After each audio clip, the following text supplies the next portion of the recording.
investor front that, obviously we went through this horrible recession in 2008, you could argue still until now.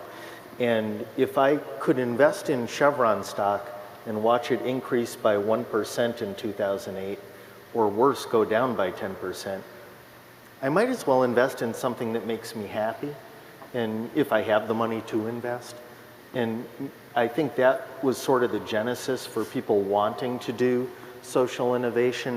If you're the head of Patagonia and you have excess cash, why invest it in muni bonds? Why not invest it into a venture arm that can invest in social innovation? And I think in a twisted way, we got really lucky having had this disastrous recession. One of the good side effects was it caused people to rethink what it meant to have a home run with an investment. Absolutely, and that's only growing. So it's very exciting for professionals and people like me who've been in this industry for, in my case, 15 years, to see that this conversation can change. Yeah. You sound like a pioneer in that area. Is there any other thoughts about this whole notion about investors trying to get a return? In fact, I will go back to a previous life because the industry, this socially responsible industry really has matured considerably in the last couple of decades. And what Carrie is talking about, the ethos of a company and how the investors can help drive that, to think about the impacts on people and the environment as you're trying to make money, I think is a very important part of it. I sort of started at the other end of the lens, which is looking at the challenges to a regional prosperity.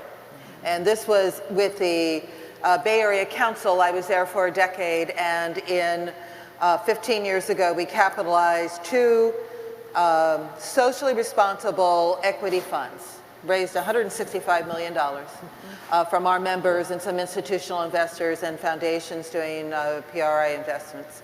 And those funds had market rate return targets, mid-teens for real estate, high teens for job generation, to invest in challenged neighborhoods, low and moderate income neighborhoods. Now, they've made those targets, and they were double line, although we also had the triple bottom line of environmental improvement.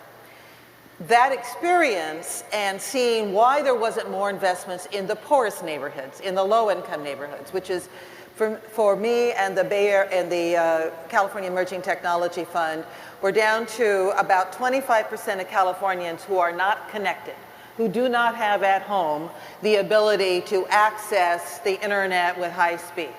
They are farther and farther disenfranchised from participating in the economy.